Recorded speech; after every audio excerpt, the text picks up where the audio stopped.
عدد اليوم سنبدأه من نادي شباب بلوزداد الذي تلقى خسارة كبيرة، خسارة تاريخية، خسارة فادحة، خسارة فاحشة، مفاجأة كبيرة وصدمة لأنصار شباب بلوزداد الذين لم يكونوا ينتظروا هذا السكور الكبير. 6 أهداف مقابل هدف واحد.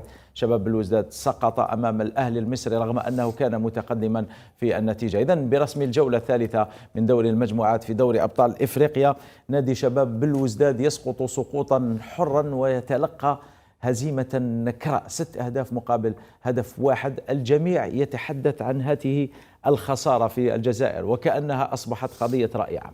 ما يحز في الأنفس الأخ محمد هو أنه طول انتظار المناصر البلوزدادي لرؤية فريقه يكون في أوج العطاء في البطولة الإفريقية نفس الأخطاء محمد. نعم. تؤدي إلى نفس النتائج.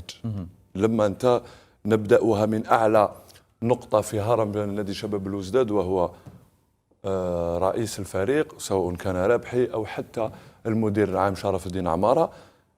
لو نتكلم على نفس الأخطاء بمعنى أنه في 5 سنوات متتالية نرى أولا الاستخدامات المدربين العشوائية واستخدامات اللاعبين. هل في شباب بلوزداد يوجد خلية استخدامات هي التي تشرف على استخدام المدربين في بداية الموسم؟ كم من مدرب في شباب بلوزداد كان هذا الموسم؟ 3 مدربين 4 مدربين في السنتين الفارطتين. كم من مدرب تعاقب على نادي شباب بلوزداد؟ فلهذا كل هذه الأخطاء خاصة في استخدامات المدربين واللاعبين تؤدي بك أمام فرق المستوى العالي، نادي الأهلي، نادي القرن، أي اختلاف صغير هكذا يؤدي بك إلى نتيجة مماثلة. ما رأيته في مباراة الأهلي في شطرين، ربما المستوى البدني للفريق لم يكن ذلك المستوى البدني في البطولات الإفريقية الذي يسمح لك بأداء ونتيجة. ضف إلى ذلك معنويا، هل شباب بلوزداد في الوقت الراهن حتى وإن تكلمنا في أعداد سابقة أنه فاز ضد الجزائر ربما حتكون نقطة تحول بالنسبة للمدرب واللاعبين، ضف إلى هذا كله غياب إسلام سليماني. أنت استخدمت لاعب سوبر إن صح القول في البطولة الجزائرية. هل في مباراة مماثلة غياب إسلام سليماني الذي حتما كان سيكون له دور بالنسبة لتأطير الشبان في الملعب وخارج الملعب؟ نعم. أنت تقوم بانتدابات لكي تقول كلمتك في كأس رابطة أبطال إفريقيا، وأحسن عنصر من حيث الخبرة والتجربة غير موجود. نعم. أمر منطقي. هل هذه الأعذار يميد كافية لتبرير هذه الخسارة التاريخية؟ أعتقد بأنها أسوأ مباراة لنادي شباب بلوزداد في القرن ال21. لم يلعب شباب بلوزداد مباراة بهذا السوء في السنوات الأخيرة. يعني أسوأ مباراة أعتقد كانت ضد أساك ميموزا. اليوم لما لما تتحدث على أساك ميموزا 7 في فترة سابقة. نعم، لما تتحدث على أساك ميموزا كان شباب بلوزداد تلقى ب 13 لاعب. نعم 7-0. الشباب تنقل ب 13 لاعب وحارسين. وهل كان الشباب يمتلك مثل هذا الثراء في تشكيلته ميدو؟ لذلك قلت لك أسوأ مباراة شباب بلوزداد معول عليه. كانت عندهم تشكيلة من بين أحسن تشكيلات في تاريخ شباب بلوزداد كي خسروا ب7 محمد.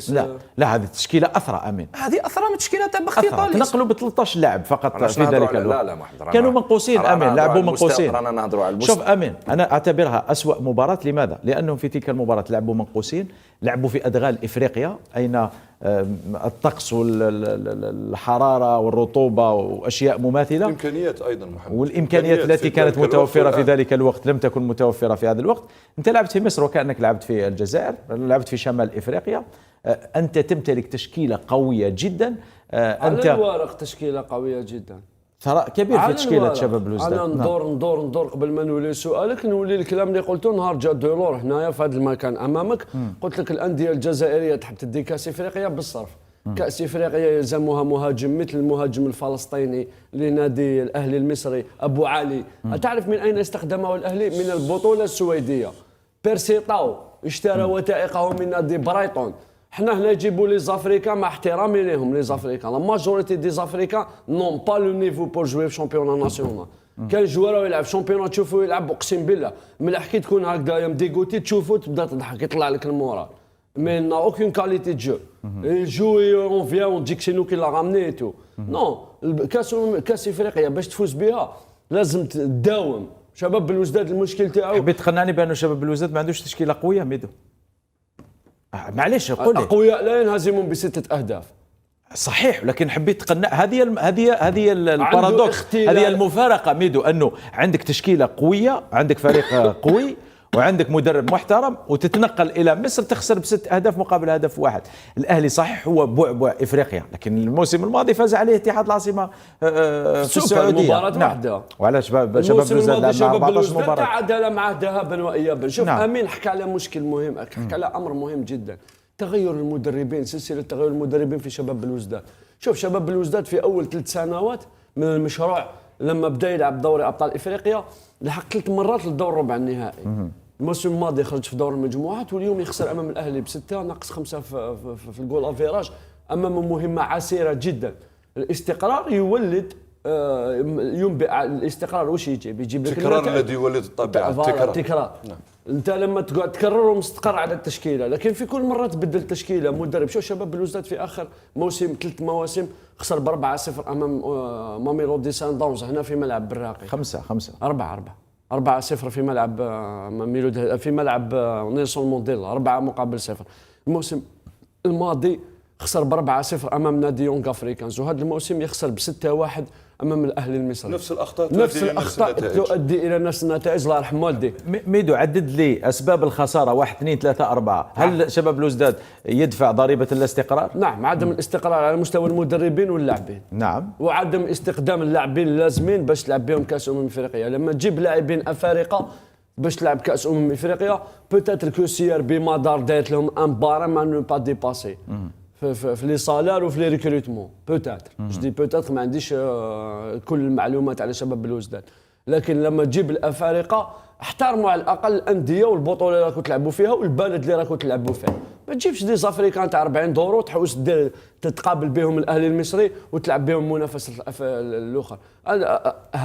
استخدام بعض الافارقه عوض الحديث عن انه استخدام اللاعبين المغتربين اهدار للمال العام، استخدام بعض الافارقه اهدار للمال العام في الجزائر.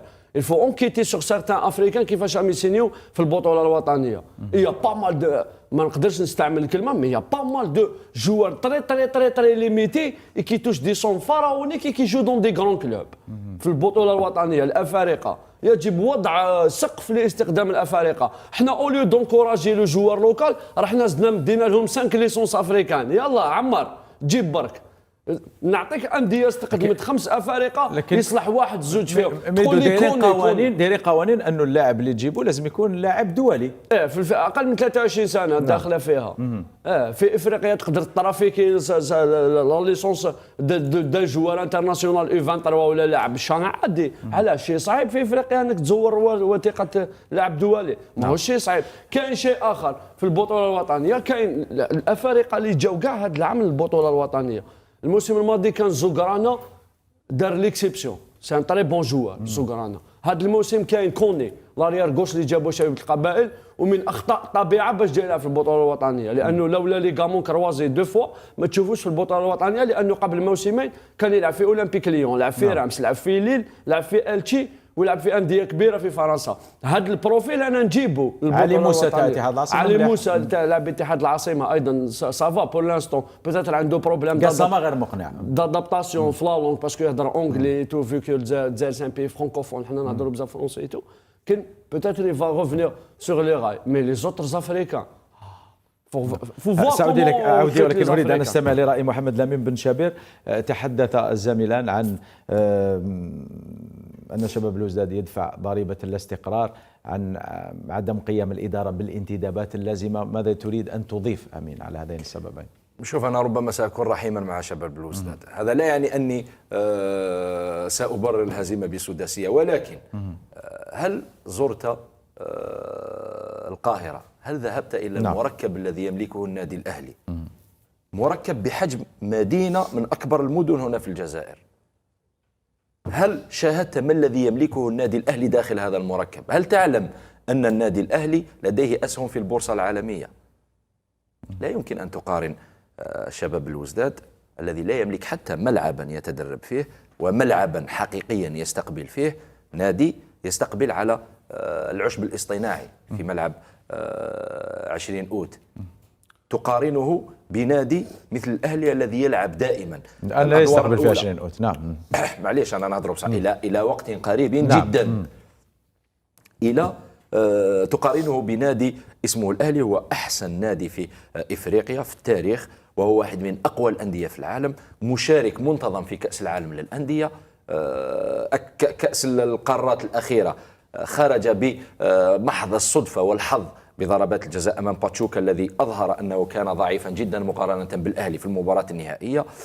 لذلك يجب أن نعيد الأمور إلى نصابها، يجب أن نعترف بأننا ضعاف جدا جدا جدا وبعيدون جدا جدا جدا جدا بمسافات فلكية عن المستوى الذي يتواجد فيه الأهلي والزمالك وأندية كبيرة مثل الأندية الجنوب إفريقية. أنا رحت الجنوب إفريقيا وشفت المركبات تاع الأندية الجنوب إفريقية، عالم آخر أخي العزيز في عام 2013. يعني الآن عندها 11 سنة تقريبا 12 سنة. هذه الأندية ستكون قد تطورت أكثر ومركباتها قد تطورت أكثر، لذلك لا يجب أن نحمل شباب بلوزداد فوق طاقته.